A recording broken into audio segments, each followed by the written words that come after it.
pertama kita akan menguji data, uji normalitas data. Yang kedua, kita akan menguji data, uji multikolinialitas. Yang ketiga, kita akan menguji data heteroskedastisitas. Dan yang terakhir, kita akan menguji data autokorelasi.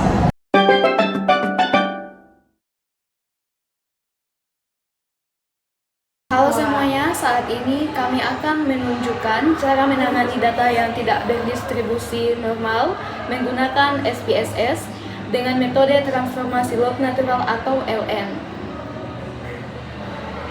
Uji normalitas dilakukan untuk melihat apakah data kita mengikuti distribusi normal karena banyak uji statistik parametrik seperti regresi atau ANOVA mensyaratkan hal tersebut.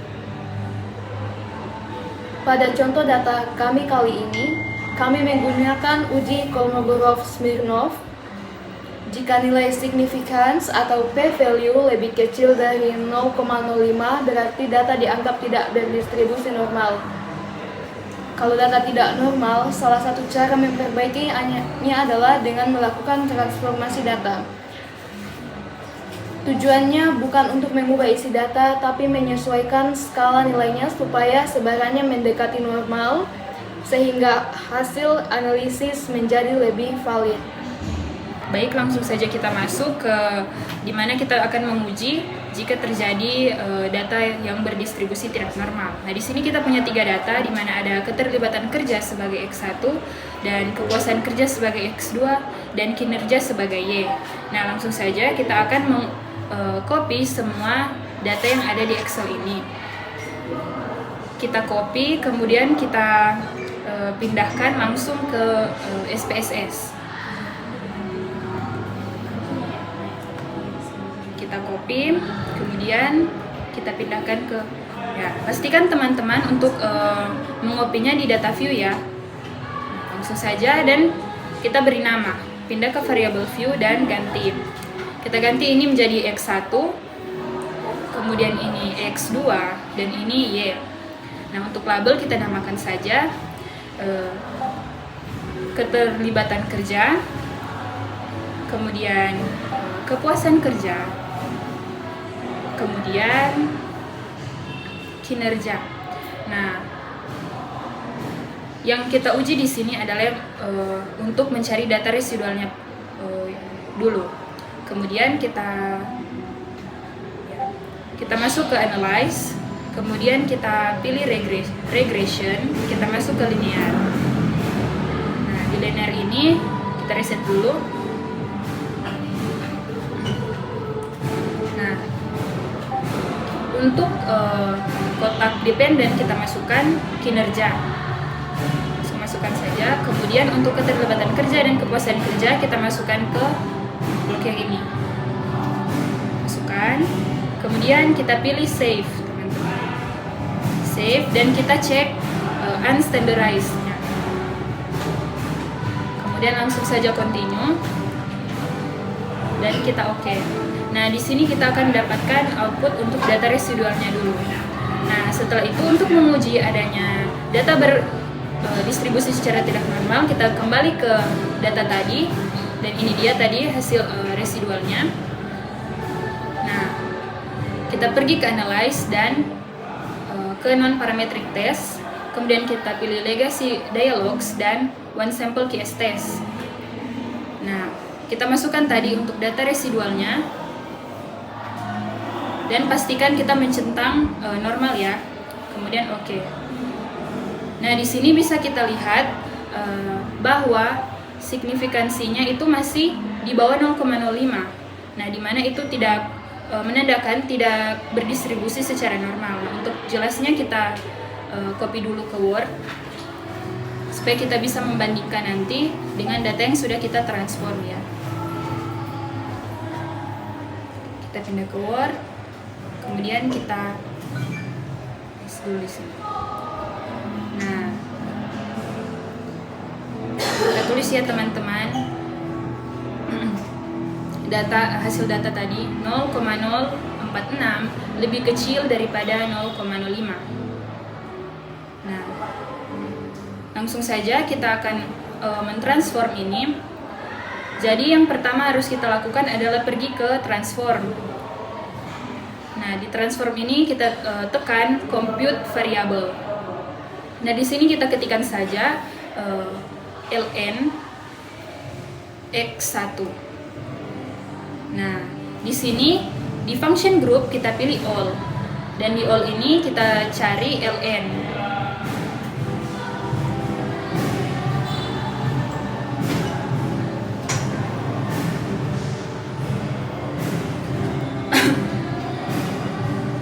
Nah, ini dia ln-nya. Kita tekan 2 kali. Kemudian kita masukkan untuk variabel yang pertamanya x1 sesuai dengan target variabel kita. Masukkan. Kemudian kita oke. Nah, kita lanjutkan untuk variabel lainnya yaitu x1, x2 dan y. Nah, ini dia tadi teman-teman. Nah, langsung saja ulangi step kita, tapi di sini kita ganti ln x2 dan di sini kita ganti menjadi ln dalam kurung x2. Kita masukkan tadi. Nah, ini dia, kita masukkan, langsung saja di oke teman-teman. Nah, kita lanjut ke y. Nah, ini dia tadi. Kemudian kita ulangi langkah yang sama. Kita ganti menjadi ln y. Dan di numeric expression-nya kita ganti juga y. Kita masukkan variabel kinerja di situ. Langsung saja oke. Nah, di sini bisa teman-teman lihat inilah datanya yang sudah kita transformasi tadi. Nah, untuk mengetes untuk mengetes apakah data tadi itu berdistribusi secara normal, kita ulangi langkah yang tadi, tapi kita reset dulu dan kita masukkan data yang sudah kita transform. Nah, di sini ada ln y dan untuk blok yang di bawahnya ln x dan x2. Nah, langsung saja kita ke save dan kita centang unstandarized-nya tadi. Nah, langsung saja continue dan kita oke. Nah, ini dia tadi output untuk data yang sudah kita transformasikan. Nah, langsung saja kita ulangi langkah yang seperti di depan tadi. Kita cari analyze, kemudian kita cari non-parametric test, kemudian kita pilih legacy dialogs dan cari one sample KS. Nah, kita reset dulu teman-teman dan kita masukkan data residual yang terbaru tadi. Nah, kita masukkan dan pastikan kita centang yang normal. Oke. Nah, ini dia tadi teman-teman hasilnya setelah kita melakukan metode transformasi ln tadi. Nah, di sini bisa kita lihat datanya signifikansinya naik menjadi 0,112. Nah, kita copy saja, kemudian kita pindahkan ke Word supaya kita dapat membandingkan dengan data yang tadi. Nah, kita tulis teman-teman 0. Ini tadi teman-teman sudah naik nilainya menjadi 0,112 lebih besar daripada 0,05. Nah, ini menandakan bahwa metode kita tadi itu sudah manjur dan bisa menyembuhkan data yang berdistribusi tidak normal. Nah, di sini datanya sudah berdistribusi secara normal sesuai dengan prinsip yang sudah kita katakan di awal tadi. Jadi, uji multikolinearitas adalah pengujian yang digunakan untuk mengetahui apakah terdapat hubungan linear yang sangat kuat antara variabel bebas dalam model regresi linear berganda. Jika variabel bebas berkolerasi tinggi satu sama lain, ini menandakan adanya multikolinearitas yang bisa mengganggu hasil analisis regresi. Dalam SPSS, uji ini biasanya diperiksa melalui nilai tolerance dan variance inflation factor. Nilai toleransi yang lebih besar dari 0,10 dan nilai VIF yang kurang dari 10 menunjukkan tidak terjadi multikolinearitas. Teman-teman, saat ini saya akan memberikan tutorial kepada teman-teman cara mengatasi sebuah data yang terkena gejala multikolinearitas.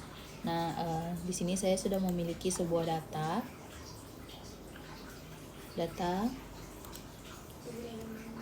yaitu saving, income, wealth, dan interest. Jadi data ini adalah 3 variabel bebas dan 1 variabel terikat. Nah, untuk bagaimana kita mengetahui apakah data ini terkena gejala multicol atau tidak. Saya akan menunjukkan tutorialnya kepada teman-teman. Yang pertama, kita akan pergi ke analyze, kemudian ke regresi. Kita langsung saja mencari tahu bagaimana apakah data ini terkena gejala multikolinearitas atau tidak. Kita kemudian dari regresi kita ke linear. Nah, di sini kita disuruh untuk memasukkan variabelnya. Jadi saving ini adalah variabel dependent. Kemudian income, wealth, dan interest adalah variabel independent. Nah, selanjutnya untuk diagnosisnya kita ke statistik.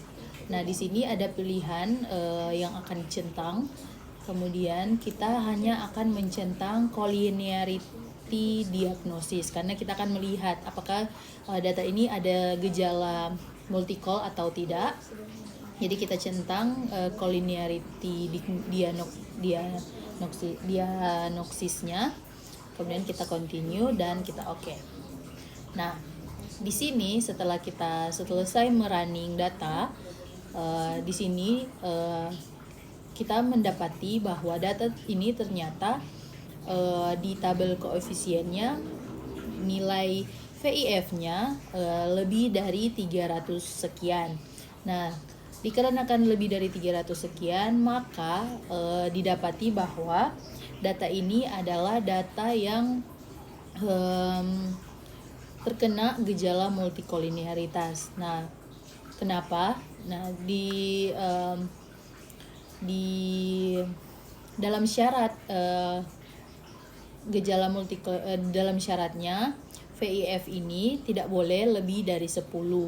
Ketika lebih dari 10, maka data tersebut terkena gejala multikolinearitas. Sebaliknya, ketika data ini kurang dari 10, maka data ini aman atau tidak terkena gejala multikolinearitas.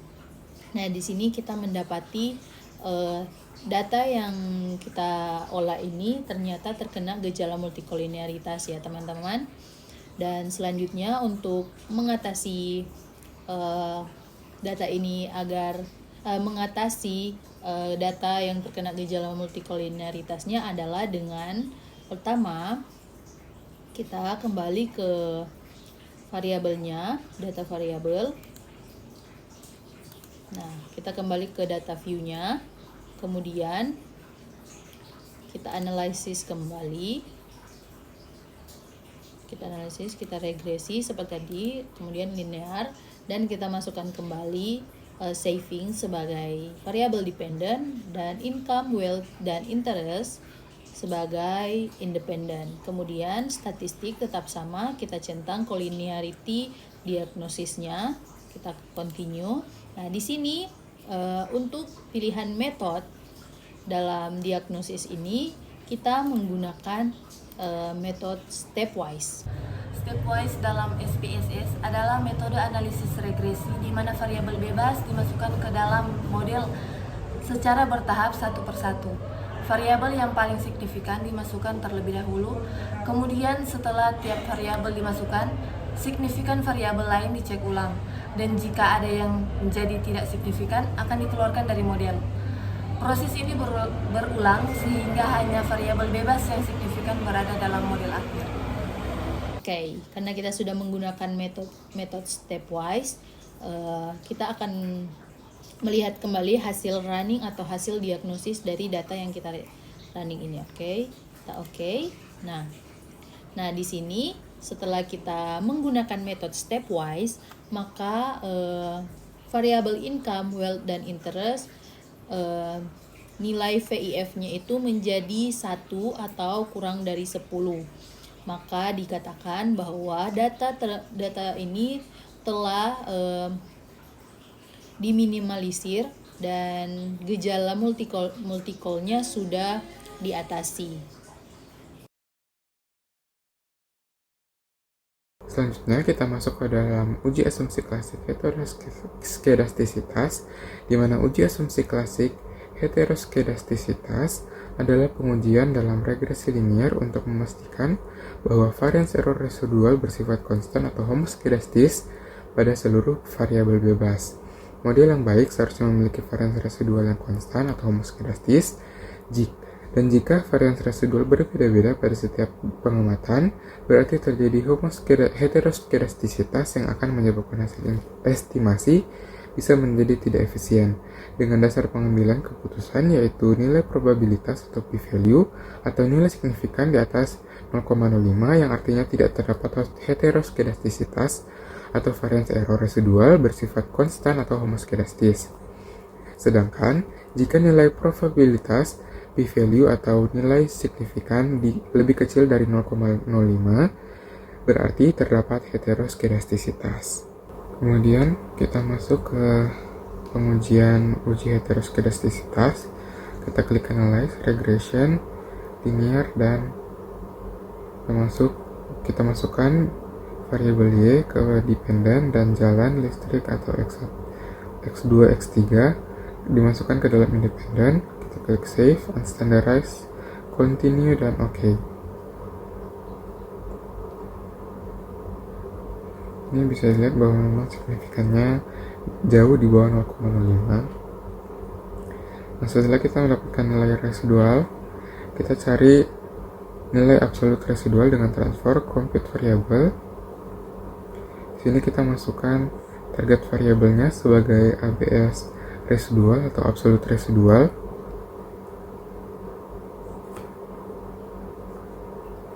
Dan numeric expressionnya diganti dengan ABS, kemudian kita klik unstandardized dalam kurung residual 1. Setelah muncul variabel ABS residual, kita bisa melakukan analyze, regression, linear, kemudian ini dependent bisa kita ganti dengan ABS res tadi. Kita buka save, unstandardized, continue, dan OK.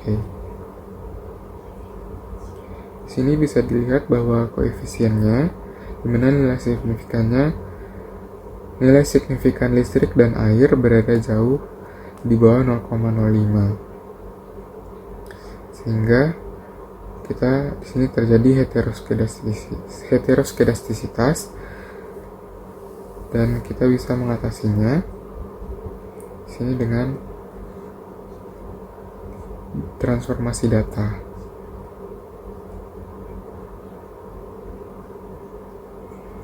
Di sini kita akan melakukan transformasi data di compute variable.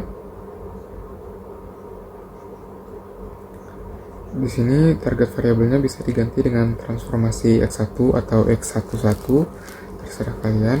Kemudian nomor ekspresinya diganti dengan kita ambil X1 kurang 0,5 dikalikan dengan nilai unstandardized res yang pertama. Oke, di sini sudah muncul variabel transformasi X1 yang bisa dilihat bahwa transformasi X1 dan X1 yang asli itu tidak jauh berbeda. Kita next transformasi kedua untuk mencari X2, transformasi X2. Di sini kita tinggal ganti X1 menjadi X2. Oke. Ini bisa didapat ya. Lanjut transformasi untuk X3. Kita ganti X3. Oke. Sini bisa dilihat sudah ada transformasi X1, X2, dan X3. Kemudian kita bisa analyze, regression, linear. Kemudian ini kita bisa ganti, kita reset saja, dependent diganti dengan Y. Kemudian untuk independent kita ambil nilai X1, X2, dan X3 yang sudah ditransformasi. Kemudian kita klik save,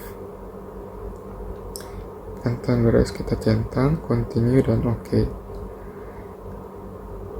Di sini kita sudah mendapatkan nilai residual kedua atau unstandardized residual.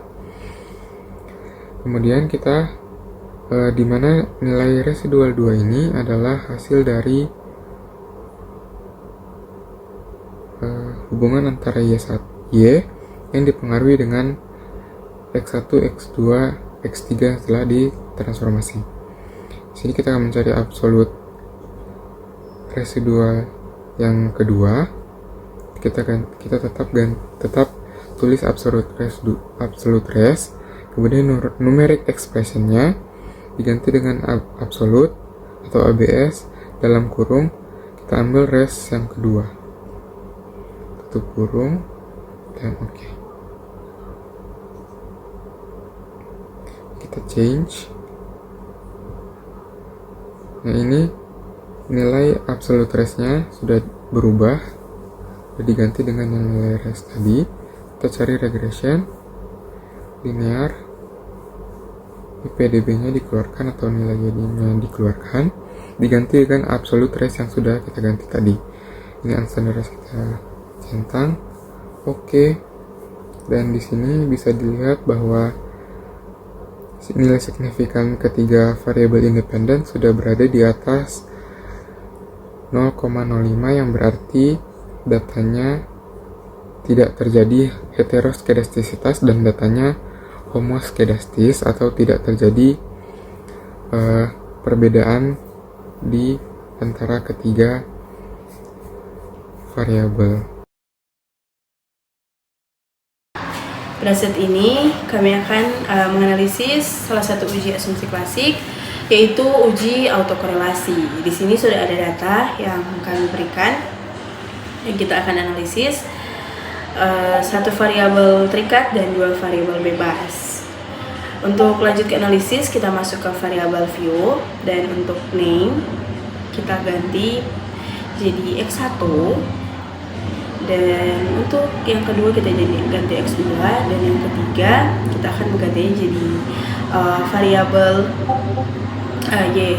Sesuaikan saja dengan variabel teman-teman jika ingin menganalisis. Yang selanjutnya X1 di sini sebagai force dan X2-nya itu sebagai suku bunga. Dan variabel terikatnya sebagai indeks saham. Baik, kita langsung saja masuk ke analyze. Kita pilih regresi. Dan selanjutnya dari regresi kita memilih menu atau mengklik linear.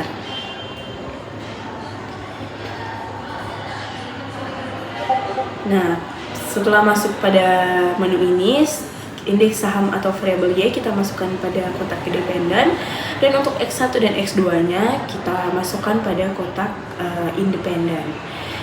Selanjutnya kita masuk pada statistik. Dan karena kita akan menguji autokorelasi Darwin-Watson, kita mencentang kolom Darwin-Watson. Selanjutnya kita continue dan kita langsung oke saja. Dan di sini teman-teman bisa lihat sudah keluar outputnya. Di sini ada beberapa output, model summary, ANOVA, koefisien, dan juga residual statistik.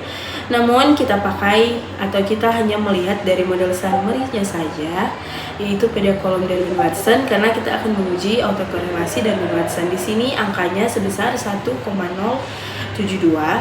Dan sebelum lanjut ke dalam analisisnya, kita tahu dulu apa itu uji autokorelasi Darwin-Watson. Nah, di sini sudah saya tampilkan. Yang pertama ini adalah uji autokorelasi adalah analisis statistik yang digunakan untuk mengetahui adanya korelasi antara residual pada satu pengamatan dengan pengamatan sebelumnya dalam sebuah model regresi. Uji autokorelasi bertujuan untuk mengetahui apakah dalam model regresi linear terdapat korelasi antar kesalahan pengganggu pada periode tertentu dengan periode sebelumnya. Biasanya periodenya T dengan T kurang 1. Autokorelasi terjadi ketika nilai pada observasi tertentu sangat dipengaruhi oleh nilai observasi sebelumnya, sehingga melanggar asumsi klasik dalam analisis regresi yang mengharuskan residual bersifat independen. Dan selanjutnya di sini juga saya sudah berikan aturan keputusan uji autokorelasi. Di sini ada 5 aturan keputusan dari uji auto korelasi. Di sini juga teman-teman sudah saya tampilkan untuk kita lanjut ke hasil analisisnya.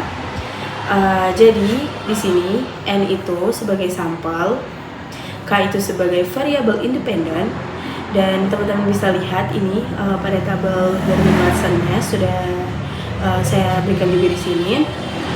Di mana jumlah sampelnya itu atau N-nya 12 pada data ini, dan K-nya itu 2 atau variabel bebasnya itu 2 ya teman-teman. Dan lanjut, teman-teman bisa lihat seperti hasil tadi bahwa angka DW-nya itu sebesar 1,072, dan kita akan melihat seberapa besar DL dan DU-nya jika DW-nya 1,072. Kita menggunakan rumus DF yaitu N kurang K kurang 1 sehingga N-nya menjadi 9. Teman-teman bisa lihat ketika N 9 dan K-nya 2, DL-nya itu sebesar 0,6291, dan untuk DU-nya sebesar 1,6993. Nah, dengan hasil ini saya telah membuat interpretasinya, teman-teman bisa lihat. Nah, karena 0,6291 lebih kecil daripada 1,072 dan lebih kecil dari 1,6993, di sini saya buat bold. Nah, jadi interpretasinya dapat disimpulkan memenuhi aturan kedua atau tidak ada keputusan daerah ketidakpastian. Jadi dari data yang kita uji ini, dia memenuhi aturan yang kedua atau aturan yang tidak ada keputusan, sehingga bisa dikatakan itu 50-50 ya teman-teman. Apakah tidak dipastikan apakah itu ada terjadi autokorelasi atau tidak terjadi autokorelasi. Karena dari data yang kami dapatkan memenuhi aturan yang kedua atau tidak ada keputusan daerah ketidakpastian, maka dari itu kami kelompok memutuskan untuk menggunakan metode rantes untuk memastikan apakah data ini terkena gejala autokorelasi atau tidak. Untuk mengujinya kita masuk dalam analyze lagi, masuk dalam regression linear. Karena kita akan mengujinya, kita menggunakan metode enter, kemudian save. Pada residual kita mencentang unstandardized, kemudian continue. Oke. Untuk menggunakan metode rantes, kita masuk dalam analyze, non-parametric test, kemudian legasi dialog. Karena kita menggunakan metode rantes, kita klik runs. Pada tes variable list, kita memasukkan unstandardized residual. Dalam cut point kita mencentang median, kemudian OK. Nah, ini output dari rantes. Sebelum kita melanjutkannya, kita mencari tahu dulu apa itu rantes. Rantes adalah metode statistik non-parametrik yang digunakan untuk menguji keacakan atau randomitas data atau untuk mendeteksi autokorelasi pada data deret waktu. Uji ini dilakukan dengan menghitung jumlah run, yaitu urutan berurutan dari data dengan sifat tertentu, misalnya tanda positif dan negatif pada residual. Apabila jumlah run yang didapat dari data tidak berbeda signifikan dengan jumlah run yang diharapkan pada data acak, maka data dianggap acak dan tidak terjadi autokorelasi. Dasar pengambilan keputusan dalam uji rantes ada dua. Yang pertama, jika nilai asim signifikan to tailored lebih kecil dari 0,05, maka terdapat gejala autokorelasi. Sebaliknya, jika nilai asim sig to tailored lebih besar dari 0,05, maka tidak terdapat gejala autokorelasi.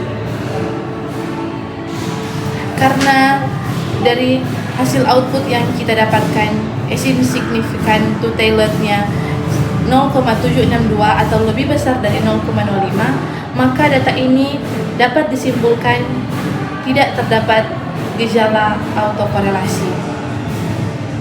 perlu teman-teman ketahui apabila data yang teman-teman dapatkan memenuhi aturan pertama, kedua atau ketiga atau keempat, maka dapat menggunakan metode lain. Mengapa kelompok menggunakan blood test? Karena metode ini untuk memastikan apakah data ini terkena gejala atau tidak, gejala autokorelasi.